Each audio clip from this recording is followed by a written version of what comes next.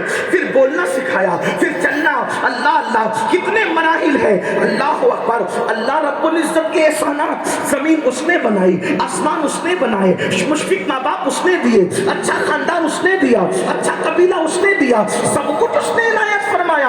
اس کے باوجود حالات یہ ہے کہ ایک مسلمان ہو کر کے اللہ کے لیے 10 منٹ کا ٹائم نکالنے کو تیار نہیں ہے۔ 24 گھنٹے میں 10 منٹ کا ٹائم جمع کریں تو صرف 50 منٹ بنتے ہیں۔ اللہ اکبر۔ اب مجھے بتاؤ کتنی آسانی سے کہہ دیتے ہو کہ مولانا ٹائم نہیں ملتا نماز پڑھنے کے لیے۔ یاد رکھو اللہ کے رسول کہتا نبی صلی اللہ علیہ وآلہ وسلم نے بے نمازیوں پہ لعنت فرمائی ہے۔ لعنت کا مطلب کیا ہے؟ لعنت کا مطلب کیا ہے؟ گویا کہ حضور ان سے بیزار ہے۔ لعنت کا مطلب کیا ہے؟ حضور کہہ رہے ہیں کہ اللہ ان کو اپنی رحمت سے دور کر دے۔ مطلب لعنت کا کیا ہے؟ جن لوگوں نے رسول اللہ کے دندان شہید کیے، حضور نے ان پہ لعنت نہیں فرمائی۔ جن لوگوں نے رسول اللہ کو زخم دیے، حضور کا خون بہایا، حضور نے ان پہ لعنت نہیں فرمائی۔ جن لوگوں نے حضور کے چچا کو شہید کیا، حضرت امیر حمزہ کو، حضور نے ان پہ لعنت نہیں فرمائی۔ جن لوگوں نے حمزہ کا سینہ چیر کر کے اس سے کلیجہ نکالا اور کچا کلیجہ دانتوں کے تلے دبایا اور کلیجہ دانتوں تلے دبا کر چبا کر کے تھوکا، اس فعل پر بھی رسول اللہ نے ان کو لعنت نہیں کی بلکہ ان کی ہدایت کے لیے دعا کی، مگر فرمایا جو نمازوں کو ترک کرتا ہے اس پر اللہ کی بھی لعنت ہے، رسول اللہ کی بھی لعنت ہے، فرشتوں کی بھی لعنت ہے۔ مجھے بتاؤ جس قوم پر اتنی لعنتیں ہو وہ قوم عزت کے ساتھ کیسے جی سکتی ہے؟ اس قوم کے گھروں میں برکت کیسے ہو سکتی ہے؟ اس قوم کو وقار کیسے مل سکتا ہے؟ وہ قوم ترقی کی راہ کیسے چل سکتی ہے؟ آپ جانتے ہیں ایسی قوم پر پھر اللہ کے عذاب کی شکل میں کبھی ظالم حکمراں آتے ہیں، کبھی زلزلے آتے ہیں، کبھی طوفان آتے ہیں، کبھی تنگ دستی آتی ہے، کبھی اولاد کی نافرمانی آتی ہے۔ سن لو اللہ کے رسول غیب دا نبی صلی اللہ علیہ وآلہ وسلم اپنے صحابہ سے کہتے تھے، اصحاب سے کہتے تھے جو نماز نہیں پڑھتا ان کے ساتھ اٹھا بیٹھا نہ کرو۔ حضور اپنے صحابہ سے اپنے اصحاب سے کہتے تھے کہ جو نماز نہیں پڑھتا اس کے ساتھ اٹھا بیٹھا نہ کرو۔ کیوں؟ کیونکہ جو نماز نہیں پڑھتا آسمان سے اس پہ لعنت برستی، اس پر لعنت برستی ہے آسمان سے۔ اور میرے آقا نے حضرت ابو ہریرہ رضی اللہ تبارک و تعالیٰ کا نام لے کر فرمایا ابو ہریرہ بے نمازی کے ساتھ نہ بیٹھا کر، اس لیے کہ اگر تو بے نمازی کے ساتھ بیٹھے گا تو اس پر آسمان سے لعنت برستی ہے، اس کا اثر تجھ پر بھی ہوگا۔ ایک مقام پر فرمایا اپنے صحابہ سے کہ دعا کرو، میرے آقا نے اپنے اصحاب سے کہا دعا کرو کہ اللہ کسی کو بدبخت نہ بنائے اور محروم نہ بنائے، اللہ کسی کو بدبخت نہ بنائے اور محروم نہ بنائے۔ صحابہ کرام نے عرض کی یا رسول اللہ یہ بدبخت اور محروم کون لوگ ہیں؟ بدبخت کسے کہتے ہیں اور محروم کسے کہتے ہیں؟ تو فرمایا جو نماز کو جان بوجھ کے چھوڑ دے وہ بدبخت بھی ہے اور محروم۔ ایک مقام پر اللہ کے رسول علیہ الصلوۃ والتسلیم فرماتے ہیں جہنم کے اندر ایک وادی ہے، اس وادی کو جب الحزن کہتے ہیں۔ اللہ کے رسول غیب کا نبی میرے اور تمہارے نبی صلی اللہ علیہ وآلہ وسلم نے فرمایا ایک وادی ہے اس کو جب الحزن کہتے ہیں، اس کا اردو میں نام مفہوم کے طور پہ یہ بنتا ہے غم کا کنواں۔ جب الحزن غم کا کنواں یعنی کہ وہ جہنم کا ایسا طبقہ ہے جہاں داخل یوں تو ہر جہنمی غم میں ہے لیکن وہاں خاص طور پر غموں کا عذاب ہے، جب الحزن ہے وہ۔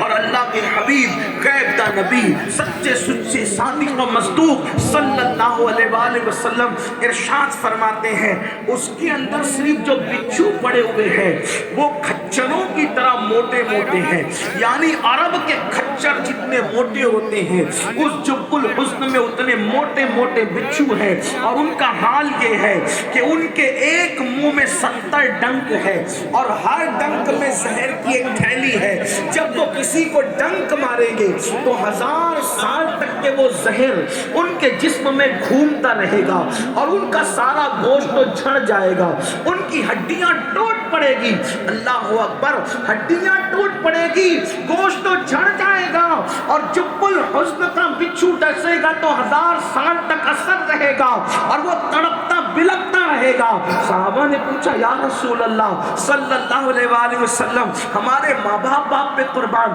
یہ عذاب جب الحزن کا کس کو ہوگا؟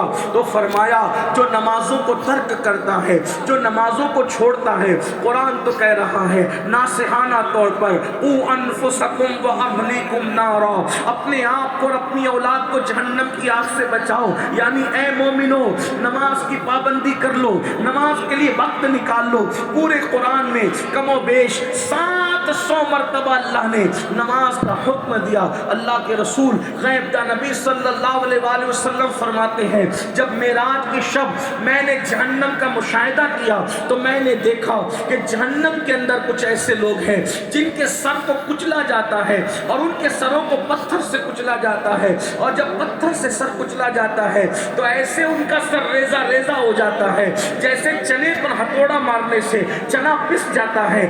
ایسے ہی لوگوں کے سروں پہ جب پتھر مارا جاتا ہے تو ان کا سر اس طرح پس جاتا ہے کہ ریزہ ریزہ ہو جاتا ہے، پھر پتھر لڑک کر کے دور جاتا ہے۔ تو پتھر لانے والا جب پتھر لانے جاتا ہے تو اتنے دیر میں اللہ پاک اس کا سر پھر درست کر دیتا ہے، پھر مارا جاتا ہے، پھر سر پستا ہے، پھر سر درست کیا جاتا ہے، پھر پتھر لایا جاتا ہے۔ یہ سلسلہ چل رہا تھا۔ ذرا سوچو پورے جسم میں کہیں بھی چوٹ لگے اتنی تکلیف نہیں ہوتی، لیکن اللہ اکبر سر کو چوٹ لگے تو کتنی تکلیف ہوتی ہے۔ اللہ میرے آقا علیہ السلام نے فرمایا میں نے جبریل سے پوچھا اے جبریل یہ دردناک عذاب کس کو دیا جا رہا ہے؟ تو جبریل امین نے عرض کیا یا رسول اللہ صلی اللہ علیہ وآلہ وسلم یہ وہ لوگ ہیں جو نماز کو وقت گزار کر پڑھتے تھے، یعنی نماز کا وقت چلا جاتا تھا اپنی زبان میں نمازیں قضا کر کے پڑھتے تھے، نماز پڑھتے تھے مگر قضا پڑھتے تھے۔ اب آپ مجھے بتاؤ جو قضا کر کے نماز پڑھے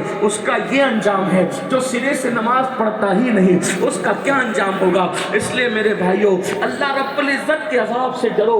اللہ کے حبیب علیہ السلام جہنم کا مشاہدہ کرتے